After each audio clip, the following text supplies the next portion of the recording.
Hi, this is Dr. Georgia. I hope you find today's message a blessing in your life.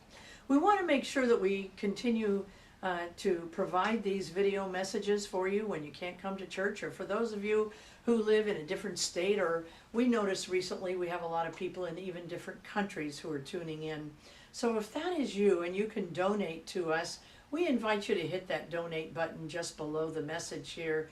So thanks so much.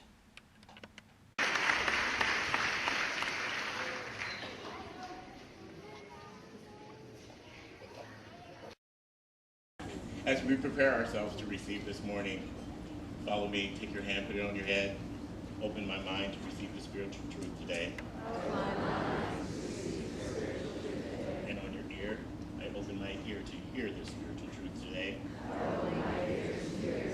And across your heart, release, and I open my heart to receive the spiritual truth today. The spiritual truth today that I am dealing with is that it is working together for good. God will work it together for good. Now, as a practitioner and as a minister, I should be pious enough to say it's all good, right? But I have experienced a number of things in life I didn't think were that good. But it works together for good. See, life is a lot like a chocolate cake. You take raw eggs and sugar and flour and flavor and chocolate, and you put it all together and you work it together into a batter. If you were to taste any single ingredient, it does not taste like chocolate cake. But when you put it all together, it works together to be chocolate cake. See, many things in our life, I call they're just comma experiences. You know, something happens and it's followed by a comma. I can change my mind, I can change the situation, I can use the law. But then there are experiences in life that are principle. And when it's principle is followed by a period. My commas are not your commas, and your commas are not my commas. But each one of us, the truth is the same for all of us. Now, the line here that titles this talk is, how's that working for you? And all of us have heard Dr. Phil with that line, right? And it's pretty much a pretty catty line, It's kind to elicit for you to self-reflect and say, well, no, it really ain't working for me. But I'm here to tell you, yes, it is. You get to choose. Because, see, everything can work together for good.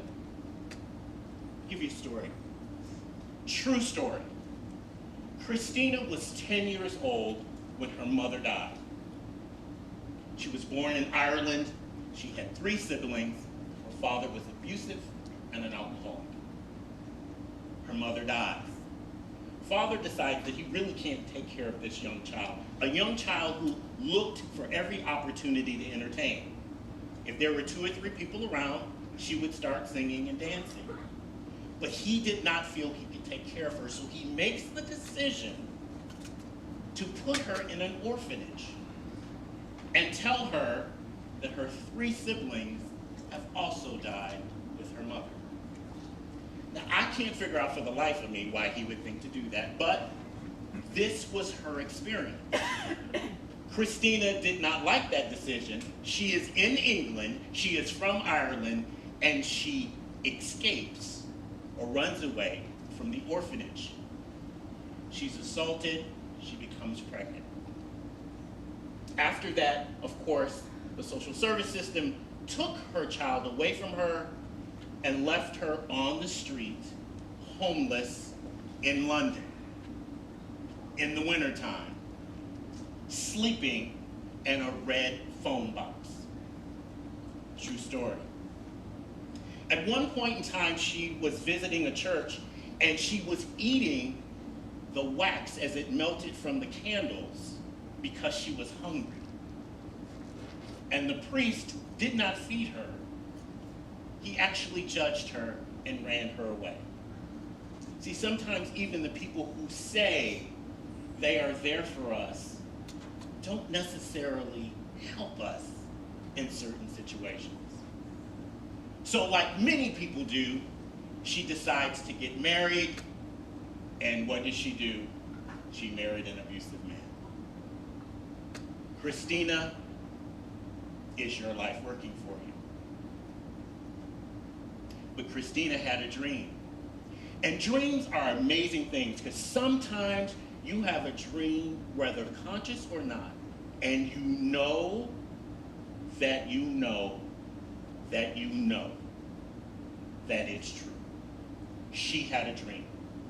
Whenever I talk about dreams, I always go to the story of Joseph in the Bible. Why? Because I like biblical stories. And in this particular story, you know, Joseph has a dream. His brothers become jealous of him.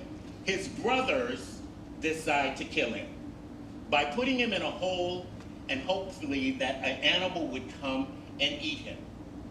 They get guilty, not to repent. They dig him out of the hole and they sell him into slavery. He is purchased. He becomes a slave in a home. The wife tries to seduce him. He ends up in jail. While he is in jail, he interprets dreams. His gift slowly makes room for him.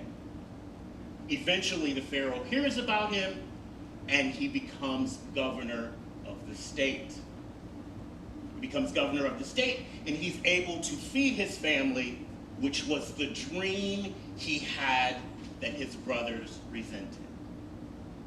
Now, I am sure that if you had asked Joseph at any particular point, how's this working for you? He's in a hole. His brothers have plotted to kill him. By the way, every family in the Bible is dysfunctional. They really are. I know people won't tell you that, but they really are. They really are real people. They're just dysfunctional. But somehow or another, we love our dysfunctional families, and he really wanted to save this family, and he actually feeds them. But each one of those situations, no one would believe his life was working for him. But somehow, God works it together for good. Okay? Personal story. When I was younger, I was very, very aggressive about my career. I was extremely ambitious. Extremely ambitious. Pretty uptight, all those kinds of things. So at 25 years of age, I applied for a job that's 2,000 miles away from my home.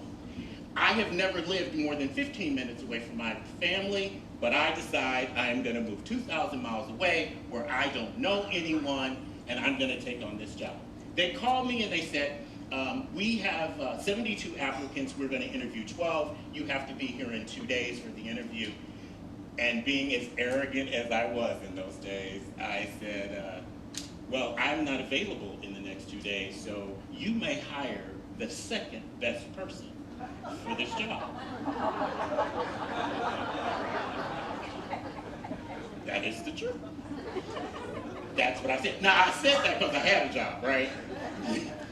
But the thing is they called me back in a month, and they said, when can you interview? And I said, of course, I'll be there over the weekend. And I went there, and I left Michigan. I grew up in Detroit, and I left 10 inches of snow and ice.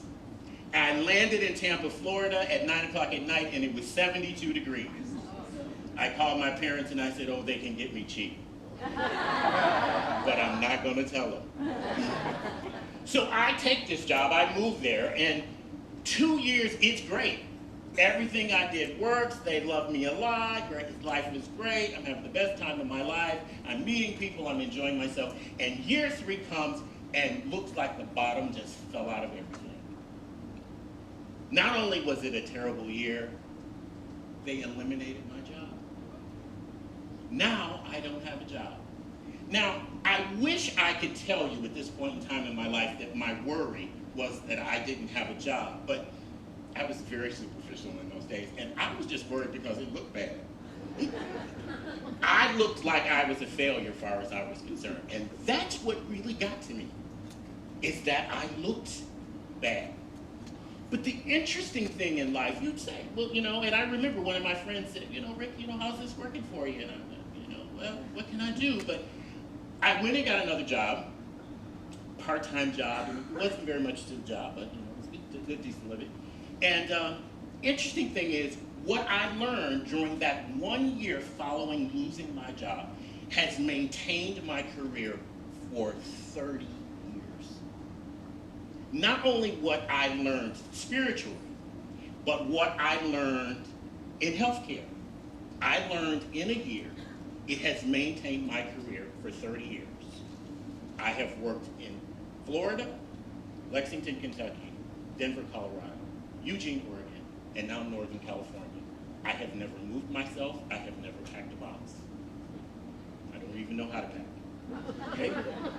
But my point is, that situation, as bad as it looked, and as embarrassed as I was, actually worked for me to my good for my entire career, the last 30 years of my life. So what about Christina? So Christina, she's growing up the time of the Vietnam War.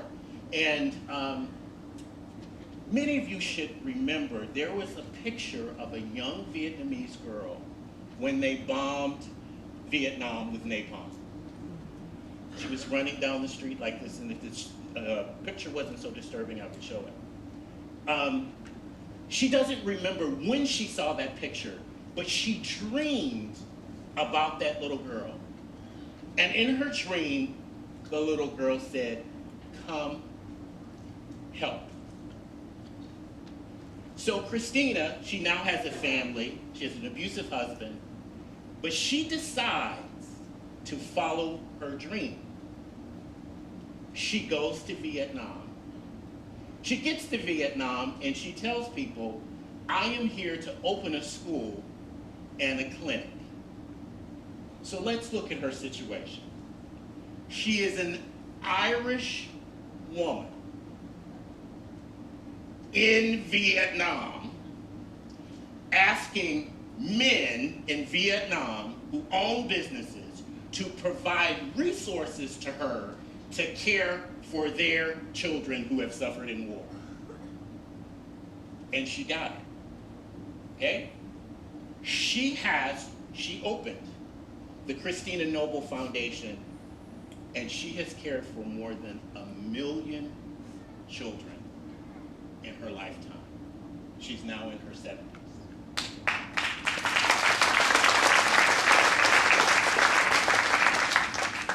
The thing is that she has a book, it's a movie, it's called Noble, and she has a book, it's Bridge Across My Sorrows. And she talks about all of this unpleasantness in her life, but how her end was so good. Now, that doesn't justify the experience that she had in every situation, and it doesn't say that the situations were good, which is why it's hard for me to say it's all good. But it works together for good. And to me, that is the proof of God, that you can have your will and your will and your will and your will and my will, and our wills work together for good. We couldn't orchestrate that on our own. We never could. Interestingly enough, the little girl, Kim, who was on the page of the New York Times, I actually was in a conference where she spoke last year. She basically said the same thing. That here she was in the hospital for 18 months after they were bombed. The people who bombed her have actually come to her to ask for forgiveness. The photographer who took the picture actually is the individual who took her to the hospital. She eventually left, went to medical school in Cuba. She now lives in Canada with her husband, and she opened a foundation, the Kim Foundation, to care for children who are victims of war. See, you can't do that on your own. It's only because God works it together for good. So I don't know what's going on in your life.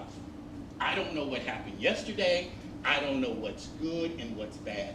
But if there is an experience that you are having today, yesterday, or the day before, or at some particular point in your life, God can work it together for good. Amen.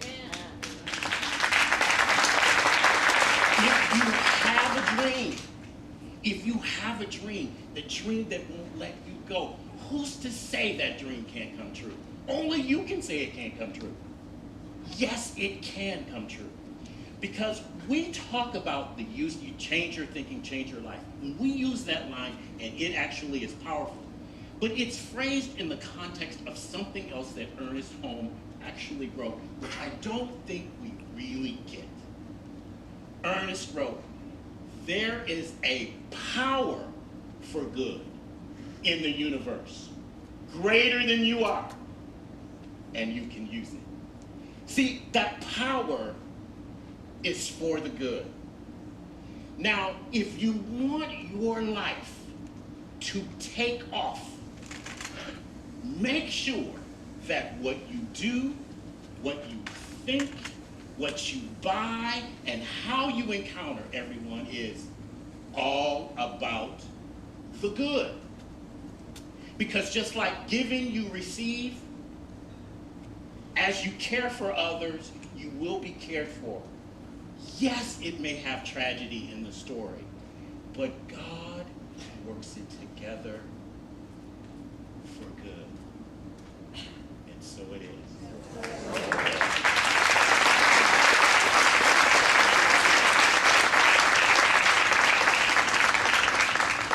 Let's take this word into prayer, knowing only one power, knowing only one presence, knowing there's only one life. For this we are ever so thankful. We are thankful that although we may leave this place, we never leave the presence. For this we are ever so thankful. We bless this offering, that it will be used and beneficial in this community, and we bless the hands of all that give. Yes, we do.